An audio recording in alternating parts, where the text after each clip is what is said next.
الحمد لله رب العالمين والعاقبة للمتقين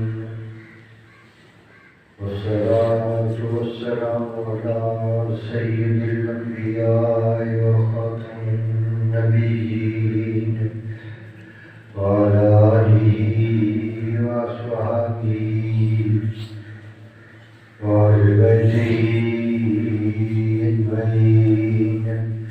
أما بعد فأعوذ بالله من الشيطان الرجيم. بسم الله الرحمن الرحيم. إن الله اشترى من المؤمنين أنفسهم وأموالهم.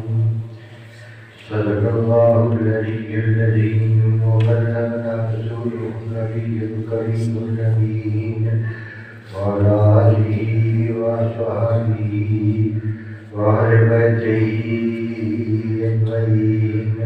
درود پاک پڑھو جی. اللهم صل على سيدنا ومولانا محمد وعلى آل سيدنا ومولانا محمد وبارك وسلم الصلاة والسلام عليك يا رسول الله. السلام عليك يا حبيب الله. بزرگوں، دوستوں، عزیزوں، ہم پچھلے 3 ہفتوں سے عقیدہ توحید کے جو بنیادی ارکان ہیں ان پر گفتگو کر رہے تھے.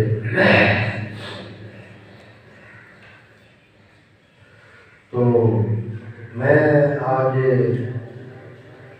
گزارش کرنا چاہتا ہوں کہ کچھ تو اللہ تعالیٰ کی صفات ایسی ہیں کہ انہیں خاصہ الوہیت کہا جاتا ہے. کچھ صفات ایسی ہیں جو صفت ہیں، خاصہ الوہیت نہیں ہے. خاصہ الوہیت نہیں ہے. انہیں مخلوق کے لیے بھی بولا جا سکتا ہے، اور جو خاصہ الوہیت ہے، جو صفات ہے، وہ مخلوق کے لیے انہیں بولا ہی نہیں جا سکتا، نہ حقیقی معنی میں نہ مجازی معنی میں.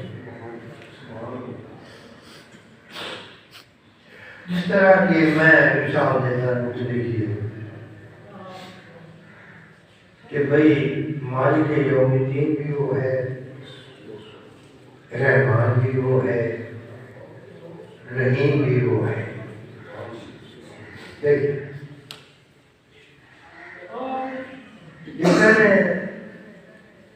رحمان اور رحیم ان کا تقریباً معنی بھی ایک ہی ہے. اس کی رحمت کا بیان ہے رحمان کے لفظ کے ساتھ بھی اور رحیم کے لفظ بھی کے ساتھ بھی.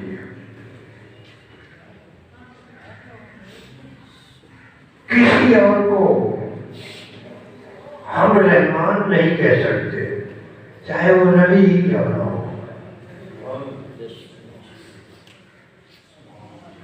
جہاں تک رحیم کا تعلق ہے، اس نے اپنے رسول کو رحیم کہا ہے. وَبِالْمُؤْمِنِينَ رَءُوفٌ رَحِيمٌ. رسول رحیم تو ہے لیکن رحمان نہیں ہو سکتا.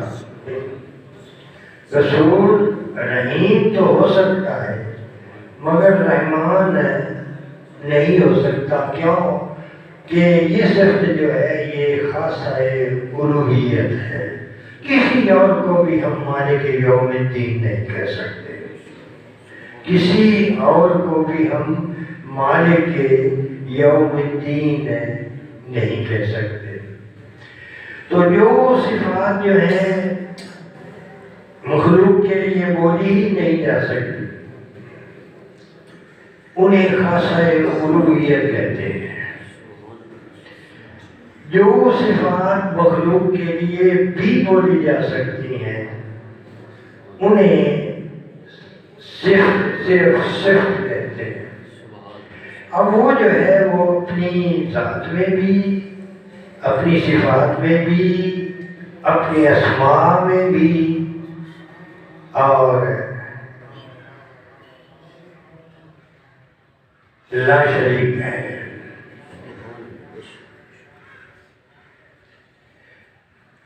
تو بھئی اس کا نام بھی اس کی صفات میں اس کا شریک ہے، نام بھی اس کی ذات میں اس کا شریک ہے، نہ کوئی اس کے افعال میں اس کا شریک ہے اور نہ کوئی اس کی اسماء میں اس کا شریک ہے۔ وہ لا شریک ہے، وہ لا شریک ہے۔ مگر میں گزارش یہ کرنا چاہتا ہوں کہ وہ ہے تو لا شریک ہے، کسی اور کو اس کا شریک نہیں کہا جا سکتا، لیکن وہ خود بھی رحیم ہے، اس نے اپنے رسول کو بھی رحیم کہا ہے، خود بھی رؤوف ہے اور اس نے اپنے رسول کو بھی رؤوف کہا ہے۔ وہ جو ہے وہ غنی ہے، ہم عثمان کو بھی غنی کہتے ہیں، ہم عثمان کو بھی غنی کہتے ہیں۔ وہ علی ہے، وہ علی العظیم، یہ اللہ علی بھی ہے اور اللہ عظیم بھی ہے، اللہ عظیم بھی ہے اور اللہ علی بھی ہے، اور ہم علی کو بھی علی کہتے ہیں، ہم علی کو بھی۔ اللہ جو ہے وہ ولی ہے، اللہ ولی الذین آمنوا یخرجہم من الظلمات الی النور۔ ہم اولیاء کو بھی ولی کہتے ہیں، ہم کہتے ہیں داتا بھی ولی ہے، غوث پاک بھی ولی ہے، تو اللہ بھی ولی ہے، اللہ بھی ولی ہے۔ اللہ شہید ہے، رسول بھی شہید ہے، اللہ کی راہ میں جان دینے والے بھی شہید ہیں، اللہ بھی شہید ہے، اس کا رسول بھی شہید ہے۔ امتم وسطا لتکونوا شہداء علی الناس ویکون الرسول علیکم شہیدا، پوری امت بھی شہید ہے، ساری کی ساری امت جو ہے شہید ہے اور ان پر رسول شہید ہے، ساری امت بھی شہید ہے اور ان پر رسول بھی شہید ہے۔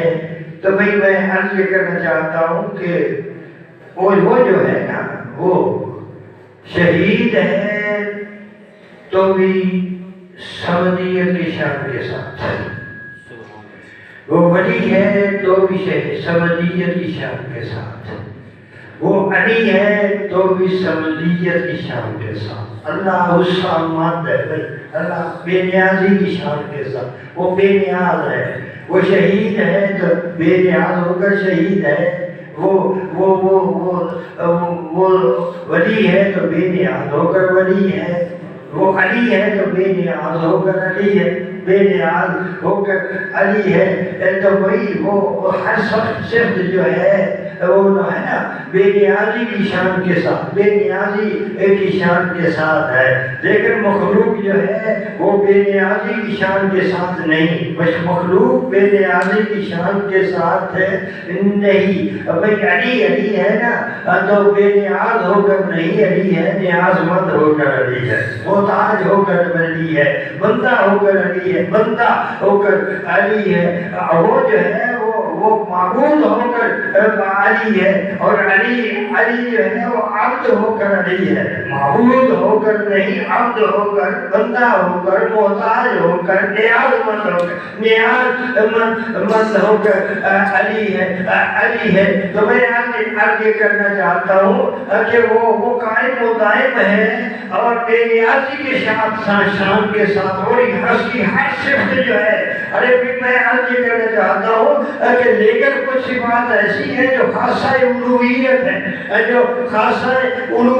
ہے، جو مخلوق کے لیے بولی ہی نہیں جا سکتی۔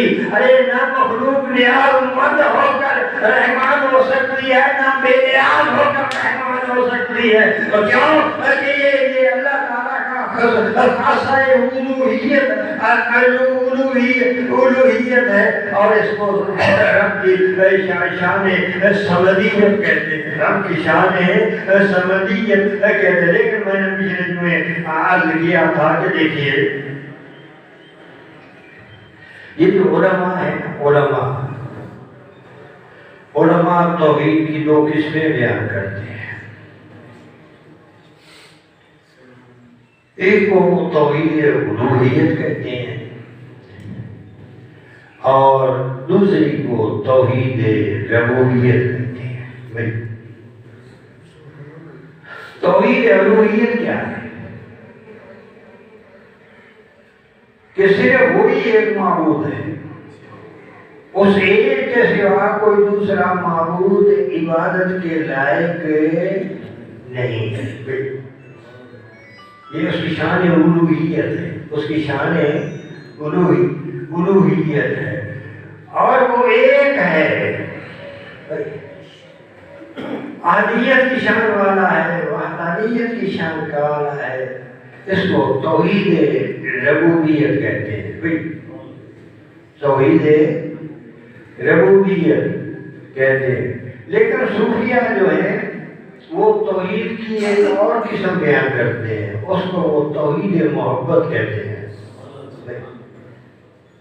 کیا کہتے ہیں؟ توحید محبت۔ قرآن کہتا ہے ان اللہ اشتری من المؤمنین انفسهم واموالهم، کہ اللہ نے خرید لیا ہے مومنوں کی جان کو بھی اور مومنوں کے مال کو بھی، اور جو خرید لیتا ہے، جو بک جاتا ہے نا، اس کا کچھ نہیں ہوتا، جو کچھ بھی ہوتا ہے اسی کا ہوتا ہے جو خرید لیتا ہے۔ تو مومن جو ہوتا ہے وہ بکا ہوا ہوتا ہے، وہ بک گئے، جو بک جائے اسے مومن کہتے ہیں۔ جس کو وہ خرید لے، جس کو وہ خرید لے، جس کا سودا ہو جائے، جس کی قیمت عطا کر دی جائے، بھائی جب خریدتا ہے تو اس کی قیمت عطا کرتا ہے، اس کی وہ قیمت بھی عطا کرتا ہے۔ تو جس کی قیمت ادا ہو جائے، جو بک جائے، جس کا اپنا کچھ نہ رہے، جس کا اپنا کچھ نہ رہے، جس کی نہ جان اپنی ہو نہ مال اپنا ہو، جس کی جان بھی اللہ کی ہو جائے، جس کا مال بھی اللہ کا ہو جائے، جس کا مال بھی اللہ، جو سر سے پیروں تک جس کو رب خرید لے، جو رب کا ہو جائے، جس کا اپنا کچھ نہ رہے، جس کا اپنا کچھ نہ رہے، وہ جو ہے نا، جس کو اپنا کچھ نہ رہے، جو بک جائے، تو اس کو مومن کہتے ہیں۔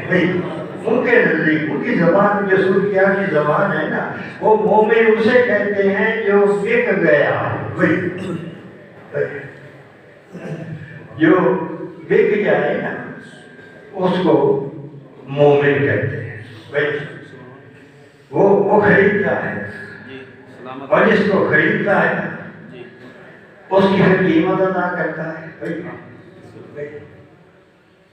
اس کی، وہ کہتا ہے کہ ہم نے جنت کے بدلے خرید لیا ہے، مومن کی جان بھی لے لی، مال بھی لے لیا، اور اس کے بدلے میں اسے کیا دے دیا؟ جنت دے دی۔ جنت تو لیکن ہر بکنے والے کی قیمت جنت نہیں ہوتی. کیا بات ہے. ہر بکنے والے کی قیمت جو ہے وہ جنت نہیں. میں ابھی میں ایک واقعہ آپ کے سامنے عرض کیا تھا کہ رابعہ بصری کو بخار ہو گیا. جب بخار ہو گیا نا تو حکیم ڈاکٹر آئے اور بخار اترتا نہیں تھا, کوئی دوائی کارگر نہیں ہو رہی.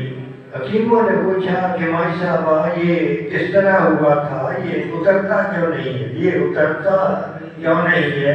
تو فرمانے لگی کہ ایک دن قرآن کی تلاوت کر رہی تھی کہ وہ مقام آ گیا جہاں جنت کا ذکر تھا, جنت کی نعمتوں کا ذکر تھا, جنت کی نعمتوں کا ذکر تھا. تو دل میں خواہش پیدا ہوئی, طلب پیدا ہوئی, خواہش آئی کہ مولا یہ جنت مجھے بھی عطا کر دے, یہ جنت مجھے بھی عطا کر دے. تو مالک ناراض ہو گیا.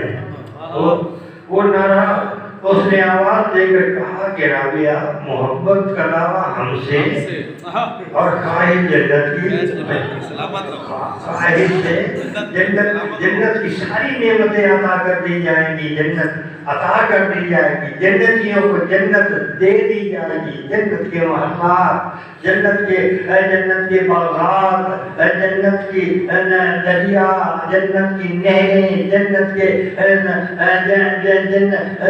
پھل, جنت کے تخت تاج, جنت میں ہر نعمت موجود ہوگی. اور ساری نعمتیں عطا کر کے بندہ پوچھے گا, جنتیوں سے پوچھے گا کہ اے یہ جنت کیا تم راضی ہو گئے؟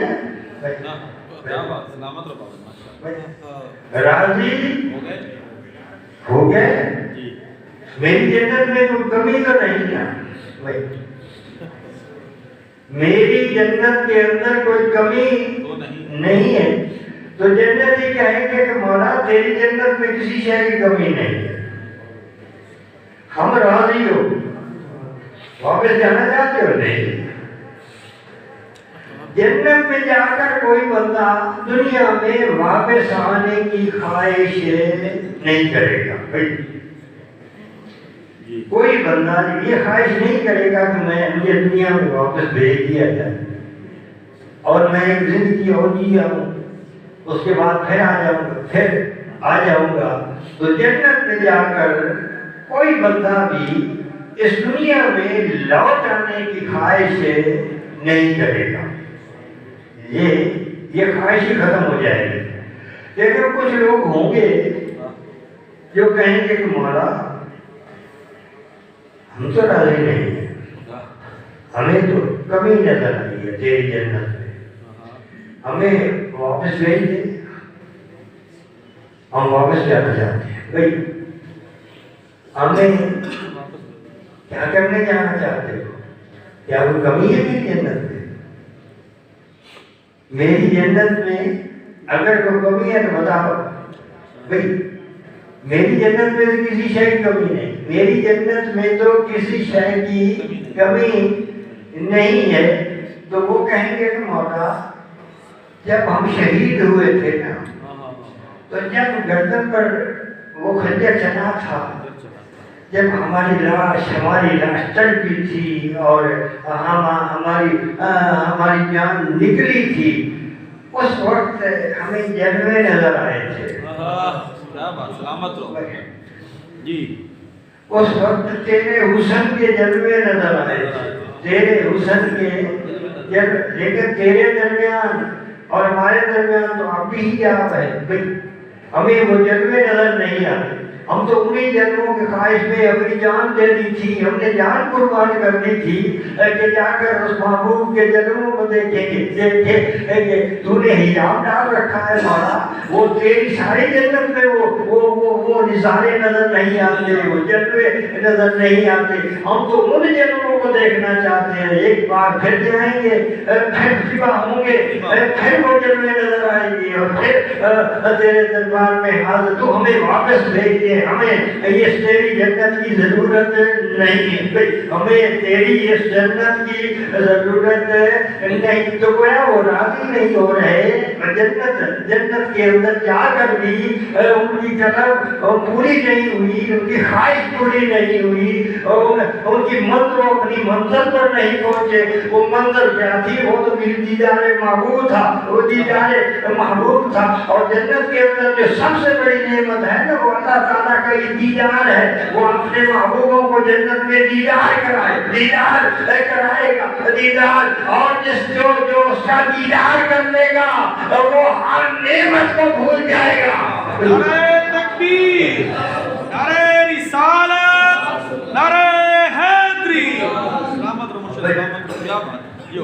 جو تیرا دیدار کر لے گا، جو اس کا دیدار، جس کو وہ دیدار، اللہ فرشتوں کو حکم دے گا کہ بھئی یہ میرے بندے، میں نے سب کو راضی کرنا ہے، بھئی یہ تو راضی نہیں ہو رہے، یہ راضی نہیں ہو رہے، تو ان کے لیے حجاب اٹھا دیا جائے تاکہ میرے اور ان کے درمیان کوئی حجاب نہ رہ جائے۔ میرے اور ان کے درمیان کوئی حجاب نہ رہ جائے۔ تو میں عرض یہ کرنا چاہتا ہوں کہ جس کو وہ خریدتا ہے، جس کو خریدتا ہے اس کو ولی کہتے ہیں۔ ایک تصور ہے، میں عرض یہ کرنا چاہتا ہوں، جس کو وہ خرید لے، جس کو وہ خرید لے، اس کو وہ خود مومن کہہ رہا ہے۔ اس کے مومن ہونے کی گواہی وہ خود دے رہا کہ میں جسے خریدتا ہوں، کس کو خریدتا ہوں؟ میں مومن کا مال خریدتا ہوں، مومن کی جان بھی خریدتا ہوں۔ بھائی مومن کا مال بھی خریدتا ہوں اور مومن کی جان بھی۔ ان اللہ اشترا، بھائی میں کرنا چاہتا ہوں کہ بھائی یہ جو ہے نا، یہ اللہ کا ولی جس کو ولایت کہتے ہیں، قرآن پاک نے اس کا ذکر کیا ہے۔ یہ ایک علم کا نام ہے۔ کس کا نام ہے؟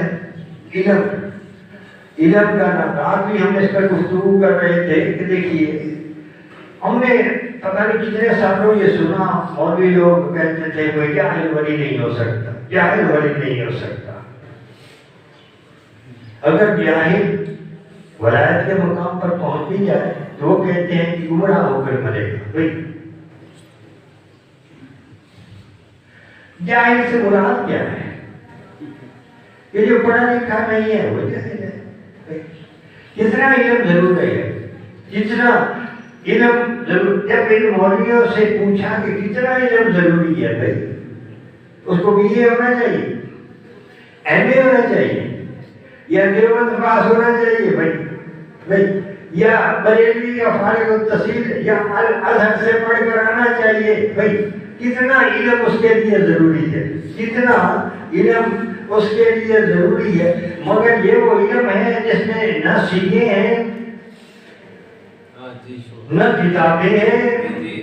بھائی علم وہ ہے اس میں نہ سیکھوں کا کوئی وجود ہے، نہ کتابوں کا وجود ہے، نہ کوئی اس کے سندوں کا وجود ہے اس کے اندر، بھئی نہ مناظروں کا کوئی وجود ہے، نہ دلیلوں کا کوئی وجود ہے۔ بھئی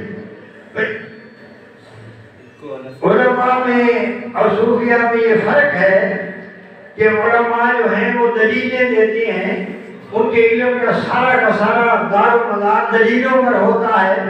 وہ دلیلوں کے ساتھ ایک دوسرے کے ساتھ جھگڑتے بھی ہیں، ایک دوسرے کے ساتھ لڑتے بھی ہیں۔ وہ دلیلوں ان کے علم کی بیس اور بنیاد ہی دلیلیں ہوتی ہیں، جس کے بعد جتنی مضبوط دلیلیں ہونا وہ اتنا بڑا عالم ہوا کرتا ہے۔ مگر یہ جو بڑائے وہ علم ہے کہ جس میں دلیلوں کا کوئی وجود ہی نہیں، دلیلوں کا کوئی وجود ہی اس میں نہ کچھ سیکھے ہیں، نہ اس میں تقریریں ہیں، نہ اس میں اندر کتابیں ہیں، نہ اس کے اندر دلیلیں ہیں، نہ اس کے اندر مناظرے ہیں، نہ اس کے اندر سندیں ہیں، نہ اس میں ڈپلومے ہیں. یہ وہ علم ہے، یہ وہ علم ہے جو ڈپلوموں سے نہیں، جو سیکھوں سے نہیں، جو سندوں سے نہیں، جو سندوں سے نہیں،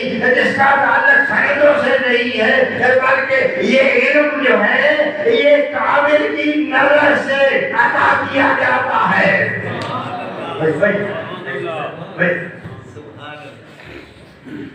وَإِذْ قَالَ مُوسَىٰ لِفَتَاهُ لَا أَبْرَحُ حَتَّىٰ أَبْلُغَ مَجْمَعَ الْبَحْرَيْنِ أَوْ أَمْضِيَ حُقُبًا فَلَمَّا بَلَغَ مَجْمَعَ بَيْنِهِمَا نَسِيَ حُوتَهُمَا فَاتَّخَذَ سَبِيلَهُ فِي الْبَحْرِ عَجَبًا.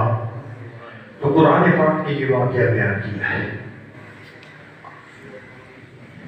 نعرہ تکبیر، نعرہ رسالت، نعرہ حیدری، نعرہ غوثیہ. قرآن کہتا ہے، ایک تمثیل بیان کی ہے. تمثیل کے اندر وہ سیدنا موسیٰ علیہ السلام کو کسی کی تلاش کا حکم دے رہا ہے. تلاش کرنے کے لیے، کسی کو تلاش کرنے کے لیے کس کو بھیج رہا ہے؟ سیدنا موسیٰ علیہ السلام. سیدنا اور موسیٰ علیہ السلام کو نشانی یہ بتائیے کہ یہاں جو سمندر ایک دوسرے کا ساتھ مل رہے ہونا، وہاں وہ بندہ، میرا بندہ تجھے ملے گا. جہاں دو سمندر ایک دوسرے کے ساتھ مل رہے ہوں گے، وہاں سیدنا موسیٰ علیہ السلام نے یوشع علیہ السلام کو ساتھ لیا اور اس بندے کی تلاش میں نکل کھڑے ہوئے ہیں. کیوں گئے تھے؟ اس سے علم سیکھنے کے. اس کے پاس ایک خاص قسم کا علم ہے جو اللہ نے اسے عطا کیا ہے.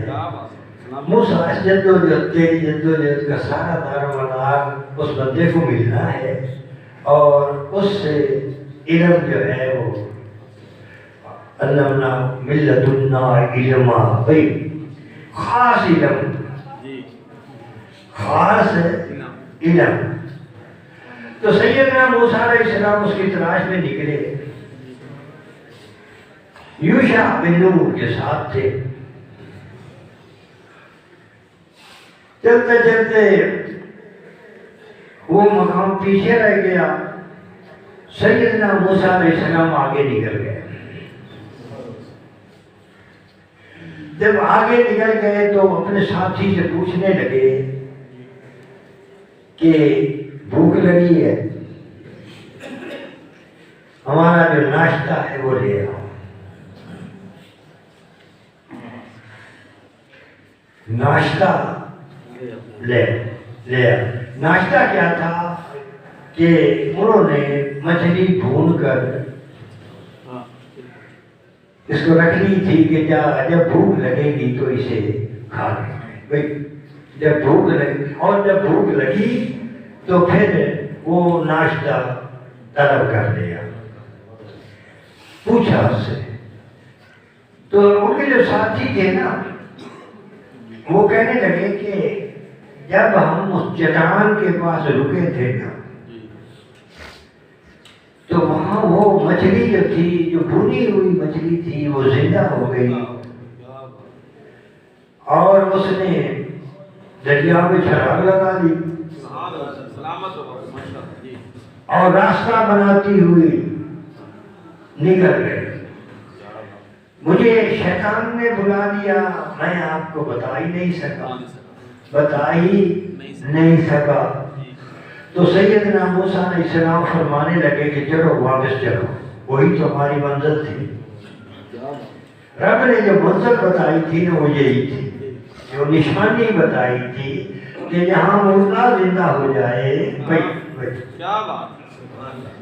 وہاں میرا ولی رہتا ہے، میرا ولی اب شان میں مقام میں تو موسیٰ علیہ السلام کے برابر کوئی نہیں نا، کوئی بھی نہیں۔ یہ چار اللہ کے رسول جن کے جیسا کوئی پیدا ہی نہیں ہوا، جن جیسا کوئی، ان میں ایک سیدنا موسیٰ علیہ السلام، ان میں ایک سیدنا موسیٰ علیہ السلام ہے۔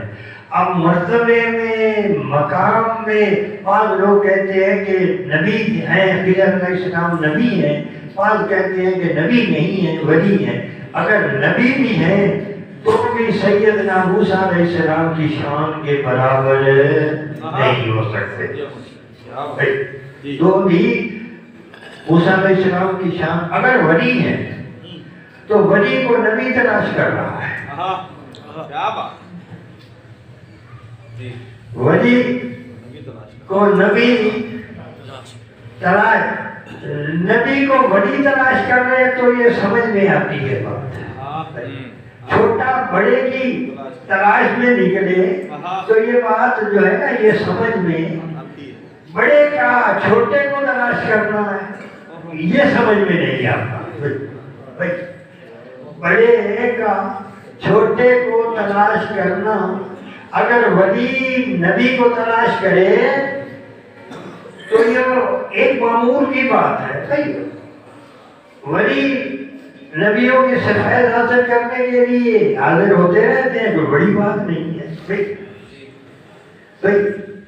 فیض تو نبوت کا ہے۔ اولیاء کرام اگر نبیوں کو تلاش کرتے پھرے تو یہ بات کوئی اچنبھے کی نہیں ہے، کوئی عجیب نہیں ہے، سمجھ میں آتی ہے۔ لیکن اگر نبی ولی کو تلاش کر رہا ہو تو یہ بات سمجھ نہیں آتی، سمجھ نہیں آتی، کیونکہ بڑی شان موسیٰ علیہ السلام کی ہے۔ موسیٰ علیہ السلام کی شان جو ہے وہ بڑی ہے، کیونکہ یہ ان رسولوں میں سے ہیں جن جیسا کوئی پیدا ہوا ہی نہیں ہے، نہ کوئی پیدا ہو سکتا، نہ کوئی پیدا ہو سکتا ہے۔ تو بڑی اسلام کے اندر بھی ایک واقعہ اسی طرح کا موجود ہے، اسلام کی تاریخ کے اندر بھی ایک ایسا واقعہ موجود ہے کہ سرکار حکم دے رہے ہیں کہ میرا ایک غلام ہے، بھائی میرا ایک غلام ہے، کرن میں رہتا ہے، کرن کے اندر رہتا ہے، ارے بھائی اس کو تلاش کرنا ہے، اس کو ڈھونڈنا ہے۔ کس نے ڈھونڈنا؟ کس نے ہے؟ تو سرکار فرما رہے ہیں کہ عمر تو نے ڈھونڈنا ہے اور علی اس کو تلاش تم نے کرنا ہے۔ علی تم نے اسے تلاش کرنا ہے، اور اگر اس کو تلاش کر لو، اس کی یہ نشانیاں ہیں، اس طرح کا ہے، اس طرح وہ بولتا ہے، اس طرح بیٹھتا ہے، اس طرح بات کرتا ہے، یہ ان شناخت والا ہے، اس شناخت والے کی تلاش تم نے کرنی ہے۔ تو جب تم اسے تلاش کر لو، اگر تمہیں وہ مل جائے، اگر وہ تمہیں مل جائے، اور یقیناً مل جائے گا تمہیں، کیونکہ میں بھیج رہا ہوں نا، اور تو تمہیں وہ مل جائے تو اس سے درخواست کرنی ہے، درخواست کرنی ہے کہ وہ دعا کرے، وہ دعا کرے،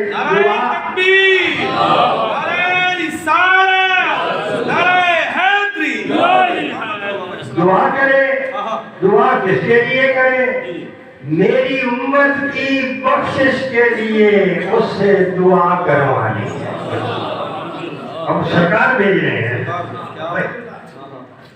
جب سرکار بھیج رہے ہیں تو سرکار کا فعل ہے نا۔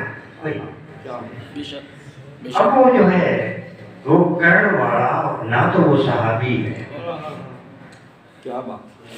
نہ نبی ہے، اس کو تابعی کہتے ہیں، اس کو تابعی کہتے ہیں۔ نہ اس کی شان علی کے برابر ہے، نہ عمر کے برابر ہے۔ بھائی سرکار کی تو خیر، سرکار کے جیسا تو کوئی بھی نہیں، لیکن وہ تو عمر جیسا بھی نہیں ہے، اور علی جیسا بھی نہیں، علی جیسا بھی نہیں ہے اور عمر جیسا بھی نہیں ہے۔ وہ ایک بار آیا تھا سرکار کو تلاش کرنے کے، سرکار کو ملنے کے لیے، لیکن ماں نے یہ حکم دیا تھا کہ اگر سرکار موجود ہوں تو زیارت کر لینا، اگر موجود نہ ہوں تو پھر واپس آ جانا، واپس کیوں کہ میں دیکھ بھال کرنے والا تیرے سوا کوئی نہیں ہے۔ بھائی ساتھ بیٹھا ہوا ہے، بھائی یمن کے اندر بیٹھا ہوا ہے، بھائی کرن میں بیٹھا ہوا ہے، ایک دن کا فاصلہ ہے، لوگ شام سے آ گئے ہیں، ایران سے آ گئے ہیں، روم سے آ گئے ہیں، پتہ نہیں اس شاہ کہاں سے آ گئے ہیں، وہ جو ہے ایک دن کا فاصلہ ہے، ایک دن کا فاصلہ ہے، یمن کے اندر بیٹھا ہوا، یمن میں بیٹھا ہوا ہے، ساری زندگی رسول کی بارگاہ میں حاضر نہیں ہوا، ساری ایک بار حاضر ہوا تھا مگر ملاقات نہیں ہوئی، واپس جانا پڑا، کیونکہ ماں کا یہ حکم تھا کہ اگر سرکار موجود ہو تو زیارت کر لینا، اگر ماں موجود نہ ہو تو پھر انتظار نہیں کرنا، واپس آ جانا، واپس آ جانا ہے۔ پھر واپس ہو گیا تھا، اب دعا کون منگوا رہا ہے؟ دعا تو رسول منگوا رہا ہے، کیونکہ رسول بھیج رہا ہے، اپنے صحابہ کو بھیج رہا ہے، صحابہ حاضر ہو رہے ہیں، صحابہ درخواست کر رہے ہیں، سرکار سے اس سے درخواست کر رہے ہیں۔ ارے بھائی اسلام میں فرائض کا سلسلہ شروع ہوا ہے تو وہ ایسے کرنی سے ہی شروع ہوگا۔ نعرہ تکبیر، نعرہ رسالت، نعرہ حیدری۔ سلامت رہو بابا جی، سلامت رہو، کیا بات ہے، ماشاءاللہ ماشاءاللہ۔ اب میں آگے کرنا چاہتا ہوں، جی ماشاءاللہ۔ اب دیکھیے، سبحان سبحان۔ اب دیکھیے، اگر ولی نبی کی تلاش کرے تو یہ سنت نہیں بنتی ہے۔ سبحان اللہ۔ سنت ولی نبی کو تلاش کرے تو یہ سنت نہیں، اگر نبی ولی کو تلاش کر رہا ہو تو یہ سنت بن جائے۔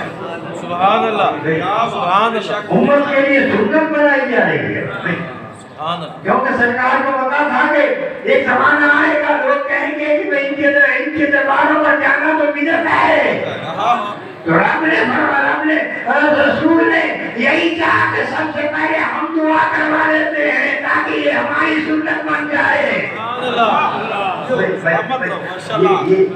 یہ ہماری سنت تو موسیٰ علیہ السلام تلاش کر رہے ہیں، کس کو؟ ولی کو۔ اللہ کا نبی اور رسول تلاش کر رہا ہے، ولی کو کیا لینا ہے اس سے؟ کیا اس سے لینا کیا ہے؟ اس سے علم حاصل کرنا ہے، اور قرآن سے علم لدنی کہہ رہا ہے۔ اللہ نام بھائی اس کو قرآن علم لدنی، اس علم لدنی کا نام ولایت ہے۔ اس علم لدنی کا معنی نام جو ہے یہ ولایت ہے، اور یہ علم کتابوں کا، سیغوں کا، گرامر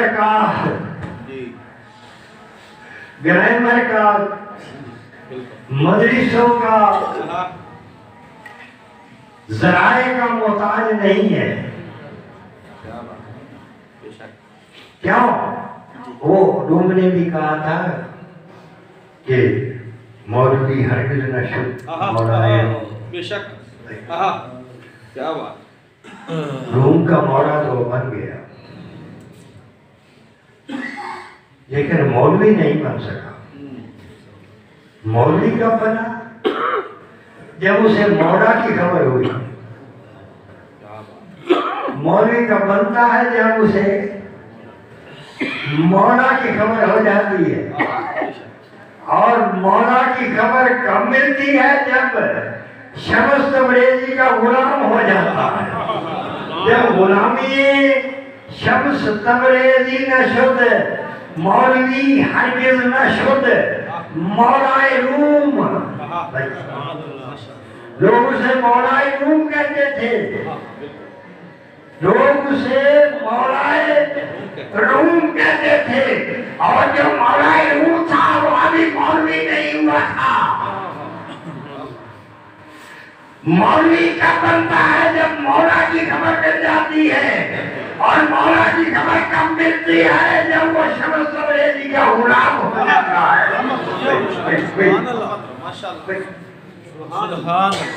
جب شمس تبریزی کا غلام ہو جاتا. تو میں گزارش کر رہا تھا کہ سرکار کے زمانے میں بھی سرکار کی سنت بھی بنی، موسیٰ علیہ السلام کی سنت بھی بنی. تو واپس لوٹے. جب واپس لوٹے تو ملاقات ہو گئی. واپس لوٹے تو ملاقات ہو گئی.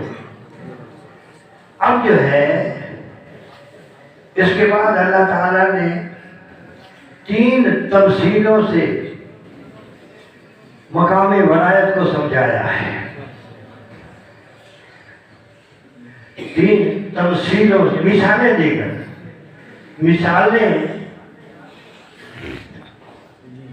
مثالیں دے کر.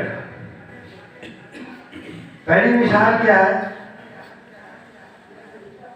فَانْطَلَقَا حَتَّىٰ إِذَا رَكِبَ فِي السَّفِينَةِ خَرَقَهَا قَالَ أَخْرَقْتَهَا لِتُغْرِقَ أَهْلَهَا لَقَدْ جِئْتَ شَيْئًا نُكْرًا. سبحان اللہ، سبحان اللہ. پہلی مثال قرآن نے یہ دی ہے کہ کشتی تھی، اس کشتی پر سفر کیا. جب پار چلے گئے تو خضر علیہ السلام نے اس کشتی کو توڑ دیا، پھٹا کھینچ لیا. پھٹا تو کھینچ لیا مگر پانی اس میں داخل نہیں ہوا. پھٹا کھینچ لیا مگر پانی داخل نہیں ہوا. جب پھٹا کھینچ لیا تو سیدنا موسیٰ علیہ السلام نے اعتراض کر دیا. حالانکہ جب چلے تھے نا تو یہ عہد کیا تھا کہ میرے کسی کام میں تو نے دخل نہیں دینا، کسی کام میں تو نے دخل نہیں دینا. لیکن واقعہ اچانک پیش آ گیا کہ اچانک ملاح کی کشتی تھی اور خضر علیہ السلام نے اس کو داغدار کر دیا، اسے توڑ دیا. جب توڑ دیا تو سیدنا موسیٰ علیہ السلام صبر نہ کر سکے اور اعتراض کر دیا کہ بھئی یہ کشتی تو نے اس لیے توڑ دی ہے تاکہ مسافروں کو تو غرق کرتے. بھئی لوگوں کو غرق کرنے کے لیے یہ کشتی توڑی ہے. تو بھئی میں عرض یہ کرنا چاہتا ہوں کہ خضر علیہ السلام نے فرمایا کہ میں نے نہیں کہا تھا کہ تو میرے ساتھ صبر نہیں کر سکے گا. تو موسیٰ علیہ السلام نے معذرت کی اور صبر پھر شروع ہو گیا. پہلا واقعہ. دوسرا واقعہ اس طرح پیش آیا کہ آگے ایک بچہ تھا، اس بچے کو خضر علیہ السلام نے قتل کر دیا. اس کو خضر نے قتل کر دیا. جب قتل کر دیا تو موسیٰ علیہ السلام نے پھر اعتراض کیا.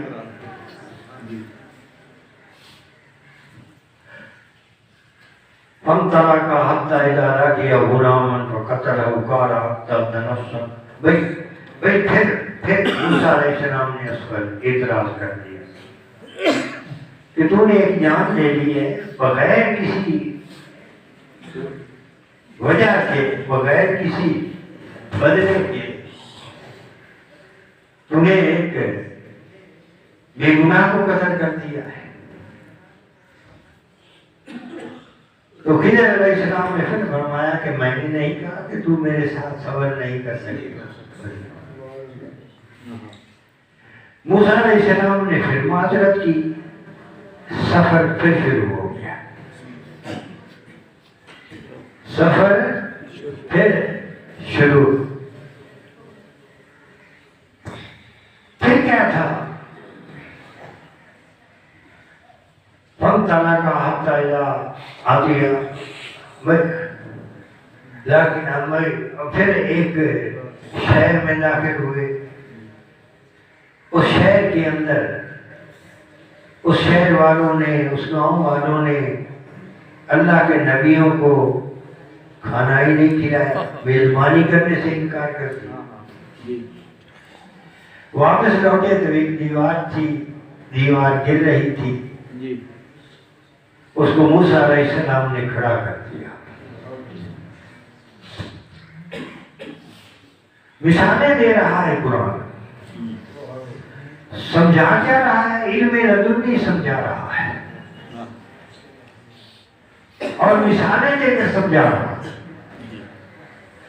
کہ موسیٰ علیہ السلام نے، خضر علیہ السلام نے اس دیوار کو کھڑا کر دیا۔ جب کھڑا کر دیا نا تو موسیٰ علیہ السلام نے پھر اعتراض کر دیا، کہنے لگے اس پنڈ کے، اس شہر کے لوگوں نے تو ہمیں کھانا ہی نہیں کھلایا، تو ان کی دیواریں بناتا پھر رہا ہے، تو ان کی دیواریں بناتا پھر رہا ہے، مزدوری لے لیتے اور کھانا کھا لیتے، مزدوری لے کر کھانا کھا لیتے۔ تو پھر خضر علیہ السلام نے فرمایا کہ اب تیرے اور میرے رستے جدا ہیں، تیرے میرے رستے جدا ہو گئے۔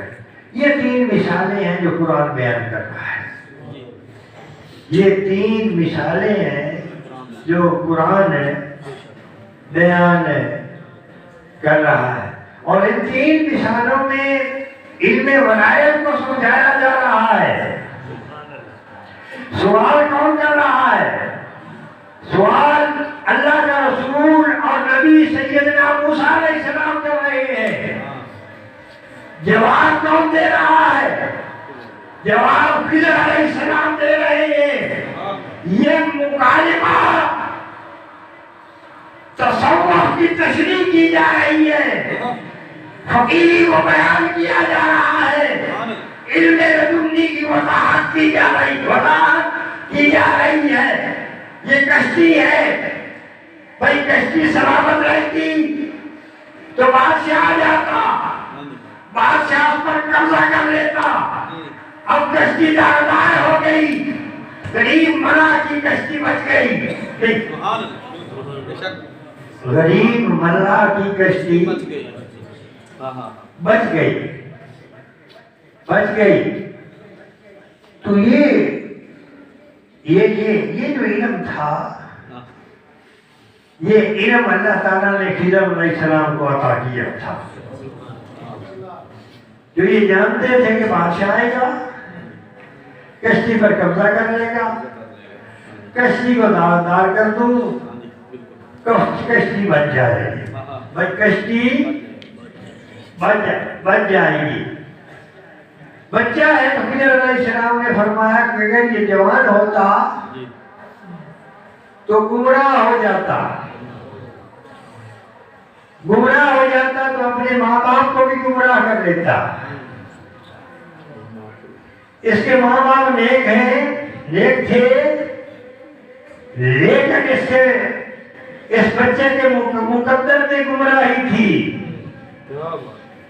یہ تقدیر تھی اس بچے کی، یہ تقدیر تھی، یہ اس کے ماتھے پر لکھا ہوا تھا، یہ اس کے دفتر تقدیر میں تحریر تھا کہ یہ بچہ اگر جوان ہو گیا تو پھر خود بھی گمراہ ہو جائے گا اور اپنے ماں باپ کو بھی گمراہ کر دے گا، اپنے ماں باپ کو بھی گمراہ کر دے گا۔ اس لیے خضر علیہ السلام نے فرمایا، بھئی ایک بات اور عرض کرتا چلوں، یہ تصوف بیان ہو رہا ہے کہ جب کشتی توڑی تو کہا فارت تو میں نے ارادہ کیا، میں نے ارادہ، تو گویا یہ سفر میں سے شروع ہوا۔ کہاں سے شروع ہوا؟ میں سے شروع ہوا۔ جب بچے کو قتل کیا تو کہا فعلنا، ہم نے ارادہ کیا۔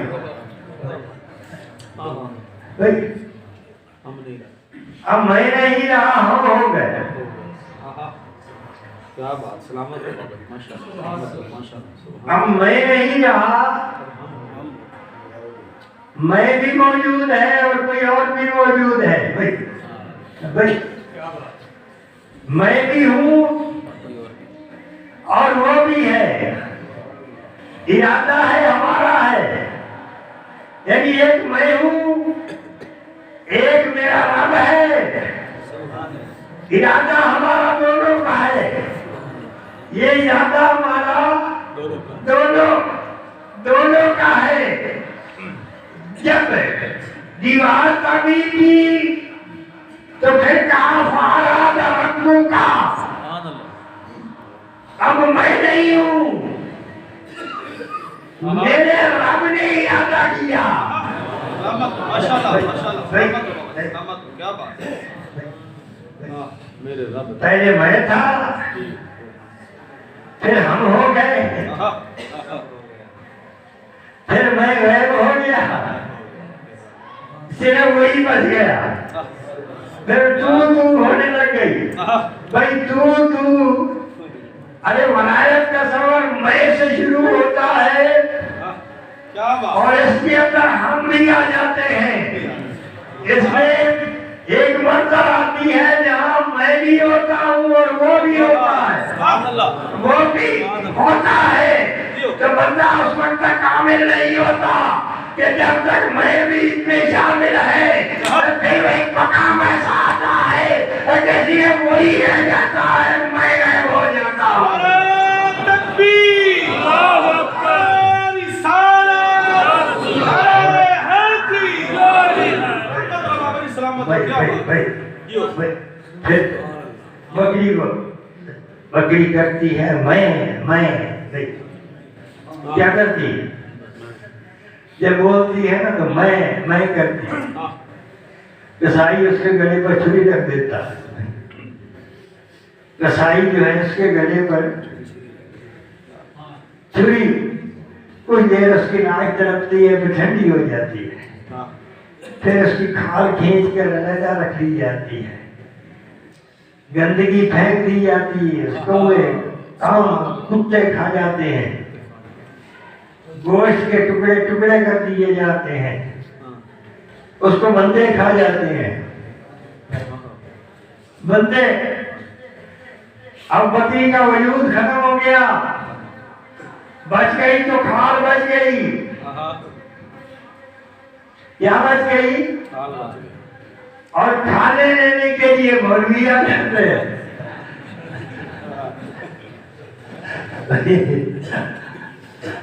کھانے کھینچنے کے لیے مولوی اس کھال کو دھویا جاتا ہے، پھر اسے سکھایا جاتا ہے، پھر اسے پتہ نہیں کتنے مرحلوں سے گزرتی ہے، پھر اس کو ڈھولکی پر مڑ دیتے ہیں۔